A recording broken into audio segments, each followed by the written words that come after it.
Buenos días, queridos amigos, hermanos en la fe, amigos de Facebook, todo el que pueda escuchar esta reflexión de la palabra del Señor en esta mañana de día viernes.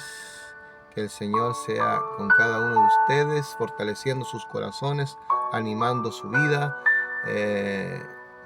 Quise apartar estos minutos para compartir una reflexión de la palabra del Señor, mostrando cuán bueno y cuán misericordioso, cuán grande es el amor de Dios, que fijó su mirada en cada uno de nosotros, y no solamente en los que ya son parte de una congregación, de una iglesia, sino que en todo el mundo. Dice la Escritura que Él quiso amar al mundo entero, haciendo un acto de sacrificio, de expiación, de salvación, para que todos nosotros y todo el mundo alcanzara el perdón de sus pecados y la reconciliación con el Señor. Quisiera leer ahí en la epístola del apóstol Pablo que escribió a Tito, en el capítulo 2, versículo 11, dice la palabra del Señor en esta mañana como un devocional de reflexión para su vida, para su corazón. Porque la gracia de Dios se ha manifestado para salvación a todos los hombres, enseñándonos que, renunciando a la impiedad y a los deseos mundanos, vivamos en este siglo sobria, justa y piadosamente, aguardando la esperanza bienaventurada y la manifestación gloriosa de nuestro gran Dios y Salvador Jesucristo, quien se dio a sí mismo por nosotros para redimirnos de toda iniquidad y purificar para sí un pueblo propio, celoso de buenas obras. Amén. Esta es la palabra de devocional para hoy día viernes. Dice que la gracia, ¿qué es lo que es la gracia de Dios? La gracia de Dios es un acto del Señor de bondad, de misericordia, que se revela a los seres humanos, a las personas, no siendo nosotros merecedores de esta revelación de amor de parte del Señor. Él quiso manifestar su bondad, su gracia, su misericordia, dándonos la oportunidad de reconciliarnos con Él, aunque ni siquiera nosotros estábamos buscando la reconciliación de Dios, porque todas las personas viven su vida, sus afanes, su trabajo, su vida cotidiana, ni siquiera se dan cuenta que sus vidas apartadas de Dios los enemista con Dios, los hace estar enemistados con Dios. Y por eso el amor de Dios pasa a ser un amor extraordinario, una gracia, porque aun cuando nosotros estábamos apartados o somos pecadores y no queremos nada de saber con Dios, Él sí quiso saber de nosotros y fijó su gracia, su amor en por su misericordia. Y dice el versículo 11, porque la gracia de Dios se ha manifestado. ¿Para qué? Para salvación. Dios quiere salvarnos, y si la Escritura dice que el Señor quiere salvarnos, es porque significa que estamos en una condición de perdición, estábamos en una condición de peligro, porque ¿quién necesita salvarse sino aquel que está en problemas, aquel que está en dificultades, aquel que, por ejemplo, está en una deuda terrible, amenazado, ¿no es cierto?, de ir a la cárcel, no paga la deuda? Si alguien le paga la deuda, ese sí que es un salvador para esa persona. O aquel que está enfermo y necesita una medicina que es costosa, y de repente llega alguien con la medicina, ese es el salvador para aquella persona que estaba enfermo. Entonces la Escritura dice que Dios se manifestó a nosotros para salvación. ¿Qué significa esto? Que estábamos en peligro, que estábamos en perdido, que nuestro destino sin Dios es un destino de muerte, porque la paga de nuestros pecados, dice la palabra del Señor, es la muerte. Todas las consecuencias de vivir una vida apartada de Dios, desobedeciendo sus mandamientos, tiene como destino final la perdición del hombre. Pero dice que Él se manifestó para salvarnos, no para permitir que sigamos ese destino de muerte, sino que se manifestó a todos los hombres. Fíjese que Dios no hace acepción de personas, no importa cuál sea tu condición social, si tú eres una persona de pocos recursos, adinerada, Todos hemos pecado, no importa si eres pobre, si eres rico, si eres educado o eres un gran maestro universitario, un gran ingeniero. Todos hemos pecado y todos estábamos en una condición de perdición.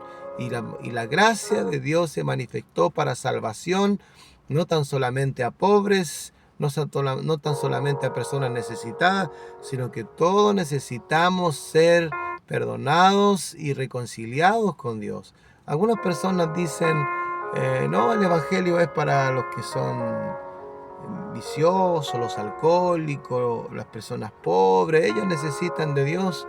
Es totalmente equivocado, porque Dios dice aquí que la salvación fue manifestada para todos, sin excepción de personas, porque por cuanto todos hemos pecado, todos estamos bajo la condenación del pecado y todos necesitamos conocer el camino que Dios nos muestra para alcanzar esa salvación. Dice que Él nos enseñó a través de su evangelio, de la predicación del Señor Jesús, que renunciando a la impiedad y a los deseos mundanos, hay dos cosas que el Señor nos dice que nosotros tenemos que renunciar para poder alcanzar esta salvación. Primero, a la impiedad. ¿Qué es lo que es la impiedad? La impiedad es vivir una vida sin Dios, es no tomar en cuenta al Señor en nuestra vida. Cuando tú y yo vivimos una vida sin considerar a Dios, somos personas impías, porque no estamos tomando en cuenta a Dios, y Dios quiere que renunciemos a una vida lejos de Él, sino que empecemos a vivir tomados de la mano del Señor en su santa voluntad. Busquemos la voluntad de Dios para con nuestra vida. Y dice que también debemos renunciar a los deseos mundanos. La Escritura dice que el mundo ofrece muchas cosas que no son agradables ante Dios. La Escritura también nos dice en los escritos del apóstol Juan: no améis al mundo ni las cosas que están en el mundo, porque todo lo que hay en el mundo, los deseos de los ojos, los deseos de la carne y la vanagloria de la vida, no agradan a Dios, porque son del mundo, y el mundo pasa y sus deseos, pero el que hace la voluntad de Dios permanece para siempre. Entonces Dios nos invita a separarnos. Cuando la Escritura habla de que debemos santificarnos significa apartarnos de todas aquellas cosas que puedan apartarnos de Dios, que nos puedan distraer y que nos puedan separar de Dios. El mundo tiene muchas entretenciones, pero esas muchas entretenciones nos apartan del Señor. Por eso Dios dice que Él se manifestó a través del Evangelio y nos enseñó que debemos renunciar a dos cosas fundamentales: a la impiedad, a hacer lo malo ante sus ojos, a vivir lejos de Él, y a los deseos mundanos. Deseos mundanos hay muchos, como por ejemplo, hay personas que les gusta mucho solo pasar de fiesta en fiesta, de borrachera en borrachera, de vicios en vicios. El mundo ofrece muchas entretenciones, la gente pasa horas y horas, quizás en la televisión, en el cine. Yo no digo que es malo el cine, pero cuando tu vida gira en torno a las entretenciones de este mundo y te olvidas de Dios y no le das el tiempo a Dios, estás postergando a Dios por las cosas de este mundo. Nada debe ser más importante para nosotros que la vida de comunión que podamos tener con el Señor. Por eso dice que debemos dejar la impiedad y los deseos mundanos y vivir en este mundo de manera sobria. ¿Qué significa de manera sobria? Bueno, sabemos que lo contrario de sobriedad es embriaguez. Cuando tú te dejas absorber por todas las cosas de este mundo y eso te destella y te ilumina y hace que tú pierdas, que no solamente tienes esa necesidad de entretenerse, de buscar mil formas de ocupar tu tiempo, sino que también tienes una necesidad espiritual. Tú tienes que tomar en cuenta que tienes un alma que salvar, que pronto todos nosotros vamos a tener que rendir cuenta ante Dios si estamos o no haciendo lo que es agradable delante de los ojos del Señor. Por eso dice que debemos vivir en este mundo sobriamente, no embriagarnos con las cosas del mundo, con las entretenciones de la vida, y olvidarnos que tenemos un alma que salvar, una vida que entregar en las manos del Señor. Dice que nosotros debemos beber Ay, disculpe, está un poquito resfriado, pero dice que debemos aguardar guardar nuestra vida de estas cosas y vivir justa y piadosamente. Cuando digo que debemos vivir justamente, debemos procurar hacer lo que es bueno, lo que es agradable delante de Dios. Todo lo que se refiere a la justicia se refiere a cumplir la ley del Señor, no hacer lo malo ante sus ojos. La justicia de terrenal guarda de que tú cumplas toda la ley, que se cumpla todo lo que está dentro de la normativa legal. Nosotros también dentro de nuestra vida tenemos que guardar de cumplir la normativa legal de nuestro Señor. Todos conocemos los 10 mandamientos, ¿no es cierto? Que no debemos mentir, robar, codiciar, debemos honrar a nuestros padres, debemos guardar un día a la semana para el Señor, debemos adorar al Señor, no hacernos imagen de cosas. Todos esos son mandamientos del Señor y nosotros debemos ser justos, o sea, practicar los mandamientos del Señor y vivir una vida recta delante de sus ojos. Dice que y aguardando, porque nosotros debemos vivir en expectativas. Nunca el cristiano debe olvidar. Yo sé que algunas personas que son católicas no se les enseña mucho acerca del regreso del Señor, pero el Señor dijo cuando se fue ahí en el libro de los Hechos, los discípulos tristes porque el Señor les dijo que Él tenía que volver a la presencia del Padre y de repente desapareció de la presencia, fue levantado en una nube y llevado al reino de los cielos, volvió de donde era el Señor en la presencia de su Padre Celestial. Pero ángeles dijeron, varones Galileo, a los que estaban mirando la ascensión del Señor, ¿qué miráis al cielo? Ese mismo Cristo que se va a volver algún día, dijo, a buscar a todos los que le van a estar esperando. Y por eso nosotros debemos vivir esperando la venida o la segunda venida o el regreso del Señor a nuestra vida. Entonces, si nosotros sabemos que el Señor va a regresar, debemos vivir de manera que no nos sorprenda esa venida. La Escritura dice que el Señor va a venir así como ladrón en la noche. No significa que Él es un ladrón, sino así de una forma inesperada, de una forma que nadie se va a pensar que el Señor va a volver. Y la idea es que si Él vuelve, nos halle comportándonos dignamente como hijo de Dios, haciendo lo bueno, haciendo lo justo, sirviéndole a Él, de tal manera que no nos pille el Señor entretenidos con los afanes de este mundo, extraviados de la verdadera fe, olvidándonos de que tenemos un Señor que nos redimió, que nos compró, que nos salvó y que ahora somos suyos, ahora somos del Señor. Antes hacíamos lo que queríamos, vivíamos una vida sin Dios, pero ahora somos del Señor, pertenecemos a Cristo. Entonces debemos pensar de esta forma, que en cualquier momento aquel que nos dejó aquí para que pudiéramos predicar el Evangelio, para que su iglesia pudiera crecer y muchos más pudieran añadirse al conocimiento del Señor, ese Señor va a regresar un día por cada uno de nosotros. Por eso dice que debemos aguardar la manifestación gloriosa de nuestro gran Dios y Salvador Jesucristo. ¿Se da cuenta? Él va a regresar por cada uno de nosotros. ¿Le estamos esperando en condiciones o estamos viviendo una vida que a lo mejor vamos a tener que agachar nuestras cabezas avergonzados porque no vamos a ser dignos de entrar a aquella presencia del Señor cuando Él nos llame? Jesucristo dice que Él nos va a venir a buscar. ¿Quién? El Señor se dio a sí mismo por nosotros para redimirnos de toda iniquidad. Dios, el Señor Jesucristo, fue entregado por nuestras transgresiones, por nuestros pecados en la cruz del Calvario, derramó su vida por nosotros para que nosotros pudiéramos ser limpiados, perdonados, santificados de todas aquellas cosas que nos separan del Señor.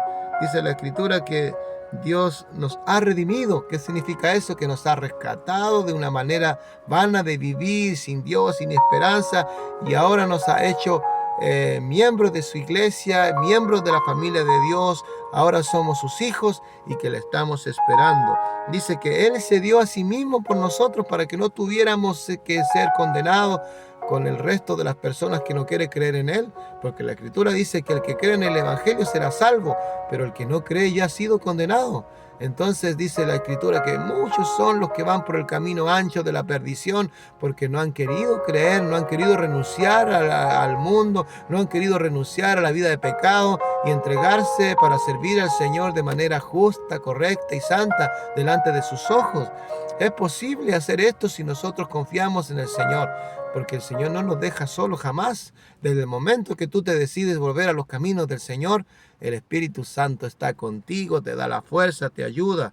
Y Dios quiere que nosotros cada día renunciemos al pecado, a las tinieblas, a las cosas que nos separan del Señor y vivamos en este mundo en expectativa, esperando en cualquier momento el regreso del Señor, porque somos ahora propiedad del Señor. Pero la Escritura dice que muchos en aquel día serán avergonzados porque no han vivido dignamente delante del Señor.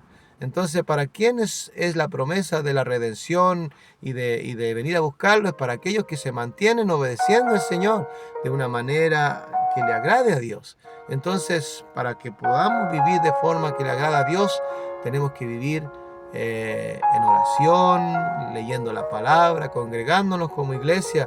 El Señor Jesús dijo: velad y orad para que no entréis en tentación. A la verdad, el espíritu del ser humano está siempre dispuesto a servir a Dios, pero la carne, ¿no es cierto?, es débil y no se sujeta a Dios. Por eso tenemos que aplastar esta carne, adorando al Señor, orando, clamando a Él, buscando el apoyo de hermanos en la fe, de una iglesia que nos apoya, escuchando la palabra, recibiendo de parte del Señor todas esas herramientas que nos van a permitir estar en una condición aceptable para cuando Él venga. Así que les invito a que podamos nosotros no olvidarnos que Dios nos invita cada día a renunciar a las cosas que nos separan de Él. Dice el Señor, la palabra, que Dios renunció a su deidad, que estando allá en el cielo junto al Padre, y quiso tomar forma humana. Él se humilló tomando forma humana para que venir a este lugar y morir y ser humillado, ser maltratado, derramar su vida por nosotros, para que nosotros pudiéramos ir al lugar donde Él dejó. Mire qué maravilloso. Es un contraste. Él dejó el cielo por un breve tiempo para cumplir su ministerio, para que nosotros, que estábamos incapaces de ir al cielo, al venir Él al cielo y derramar su vida, nosotros íbamos a poder también estar con Él. Por eso la Escritura dice que cuando el Señor cumplió su tarea, cumplió su obra en la cruz del Calvario y derramó su vida por nosotros y cumplió su tarea de derramar su vida, dijo: ahora me voy a preparar lugar para ustedes, para que donde yo estoy, vosotros también estéis, dijo el Señor Jesucristo. Antes era imposible. Si Dios no se hubiese encarnado a través de su Hijo amado Jesucristo y no hubiese derramado su vida en sacrificio vivo por nosotros, nunca ningún ser humano podría llegar a pensar que iba a entrar al reino de los cielos, porque no éramos dignos, no podíamos justificarnos a nosotros mismos. Pero la obra que el Señor hizo en la cruz limpió nuestros pecados cuando creímos en ese sacrificio. Cuando le aceptamos como Señor y Salvador de nuestra vida, el Señor limpia nuestro corazón y nos hace acto por pura gracia, por pura misericordia, simplemente por creer en el acto del Mesías, nos hace dignos de alcanzar el reino de los cielos. Qué maravilloso. Por eso dice que ahora que nosotros estamos guardando esta fe, estamos conservando nuestra devoción al Señor, nuestra fidelidad a Dios, le estamos sirviendo al Señor cada día con esfuerzo. A lo mejor a ti te cuesta, pero ahí estás luchando, aguantando las opresiones del mundo. El diablo quiere que tú te apartes de Dios, que te entregue a las pasiones, que te entregue a una vida desordenada, que no tomes en cuenta los mandamientos del Señor para apartarte de esta salvación tan grande. Pero si tú, como dice este libro, renuncias cada día a las insinuaciones de Satanás, a los apetitos carnales de esta vida, tú puedes tener esta esperanza de alcanzar la salvación eterna y un lugar allí, una morada celestial en el reino de los cielos. Depende de ti, depende de que tú te mantengas en oración, en comunión con el Señor, alabándole, sirviéndole con gozo, con gratitud, en esperanza de su regreso. Así que este ha sido el devocional para hoy día. Que el Señor te bendiga, que el Señor te guarde y que no olvides que hay uno que está a las puertas para regresar a buscarte si tú te mantienes en Él. Si a lo mejor tú has vivido alejado hasta el día de hoy, hoy es el día en que tú puedes decirle: Señor, yo he vivido en pecado, he vivido en este mundo, no he consagrado mi vida para ti, pero ahora, de a contar de este momento, yo te pido perdón, Señor, reconozco mis pecados, mis faltas, y te recibo en este instante como Señor y Salvador de mi vida, para vivir el resto de mi vida, para hacer tu voluntad, Señor. Si tú haces eso, desde este momento tú ya te aseguras un lugar en el reino de los cielos, porque has creído en el único que te puede llevar allí, el Salvador y Dios Jesucristo nuestro Señor. Que el Señor te bendiga, te guarde, te proteja y que tengas un día bendecido. En el nombre de Jesús. Amén.